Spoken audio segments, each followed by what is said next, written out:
So today I want to talk about a product that I must have just somehow missed the announcement for because I had no idea that this thing was even coming out, but I am very excited. It is an 8bitdo GameCube controller wireless mod, and it's really affordable.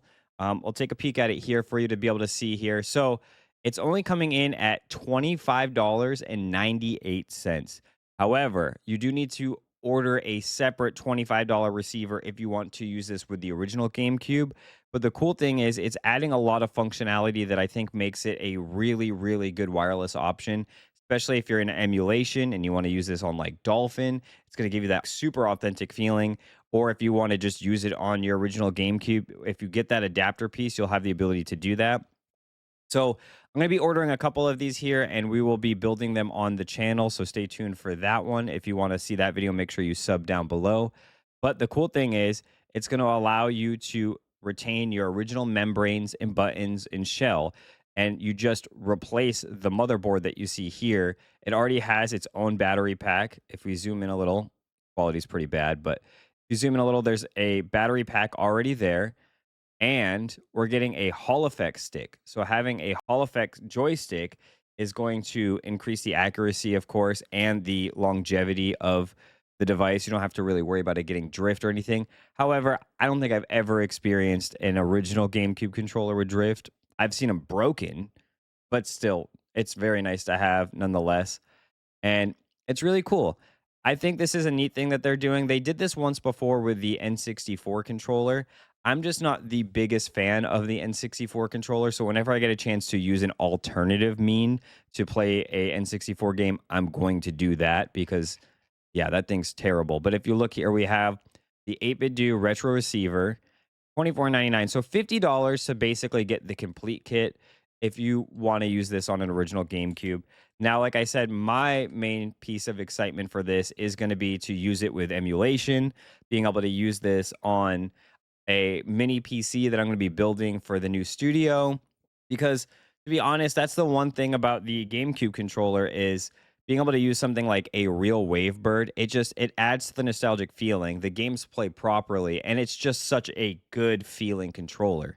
Now, I'm wondering if this is going to make more sense for people that already have a bunch of wired controllers laying around to convert these, because Wavebirds are getting pretty pricey. The receivers are prone to failure if people don't clean them. They can get corrosion sometimes in the contacts and things like that.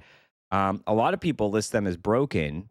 This is not a hack. You shouldn't follow this advice. But if you ever come across a Wavebird receiver in the wild and it doesn't appear to be working, usually if you just scrub it with some isopropyl alcohol, it'll come back to life. But that's a pro tip. I wouldn't say go buy broken ones for that purpose, but I'm just saying. But yeah, I think that this is an incredible deal for $25.98. Like I said, we'll be picking up a couple for the channel so that way we can probably put them together and show you guys how easy it is. That means I'm going to have to go to my local game store and see if I can get a teal and a spice orange wired controller to do this conversion on, because I've been after those colors for some time.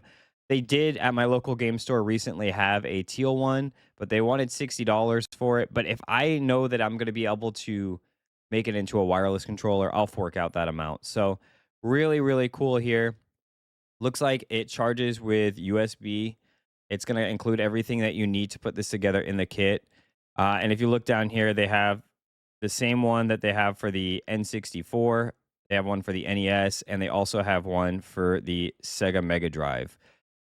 Mega Drive. That sounds so weird to say for some reason. But yeah, if you're going to be picking this up, make sure you comment down below. Tell me your thoughts. I'm very, very interested to get my hands on a few of these. I think it'll be a very easy install, so it'll make for a fun video on the channel. If you like this video, make sure you like it down below. If you want to see those videos, make sure you hit us with a subscribe. We are a fairly new channel, so all those little subscriptions really mean a lot. All those comments, I read every single comment. I try to reply to everybody if I can. But I'm just really excited for emulation and for authentic hardware to get little quality of life upgrades for things like this. And it's such a reasonable price. I think that $25 for the kit is absolutely fair. I know that the receiver is $25 as well, but you don't even need that if you're not planning on using it on an original GameCube. I mean, I'm going to pick it up to check it out, but thank you guys so much for watching. I hope you guys have a great rest of your day, and we'll see you in the next one.